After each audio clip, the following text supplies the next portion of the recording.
आणखीन एक छोटीशी गोष्ट जी ऑर्गनायझेशन लेवलवर मला जाणवते ती म्हणजे मी आता बर्लिनालेला गेले आहे, रॉटरडॅमला गेले आहे, कानला गेली आहे. आपल्या भारतातल्या काही फेस्टिवल्समध्ये केरळा असेल, बँगलोर असेल, तिथे मी ज्युरी म्हणून गेलेली आहे फिप्रेसीची, म्हणजे जी आमची फिल्म क्रिटिक्सची एक इंटरनॅशनल संस्था आहे त्याची मेंबर म्हणून गेलेली आहे.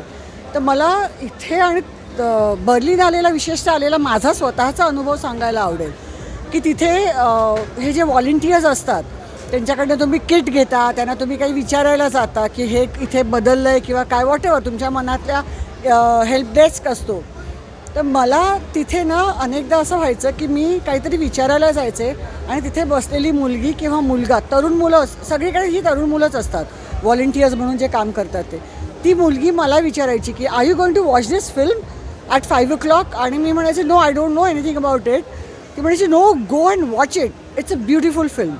ह्याचा अर्थ तिथे बसलेली माणसं ही सिनेमाच्या क्षेत्रातली, सिनेमा आवडीने बघणारी मुलं असतात. इथे कसं होतं, इथे येतात मुलं, तुम्ही अनाऊन्समेंट करता, watch this beautiful film and masterpiece, आणि वेगवेगळे अशक्य विशेषणं, सुपरलेटिव्समध्ये विशेषणं वापरता आणि ते माईक ठेवता आणि निघून जाता. त्या मुलांना, ते बोलणाऱ्या मुलांना त्या सिनेमाविषयी किंचितही आस्था असेल असं वाटत नाही, किंवा त्यातल्या किती जणांनी किती सिनेमे बघितले तिकडे वेळात वेळ काढून हे कळत नाही.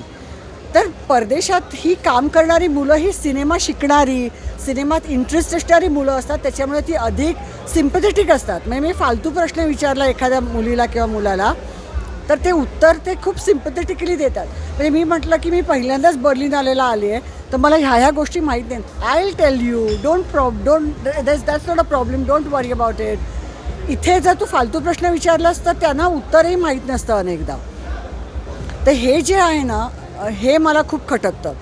बाकी माहोल तर आहे गोव्याचा, त्याच्यामुळे वर्षानुवर्ष सिनेमे कसंही असं वाटतं की नोव्हेंबर आला की गोव्याला यायला पाहिजे.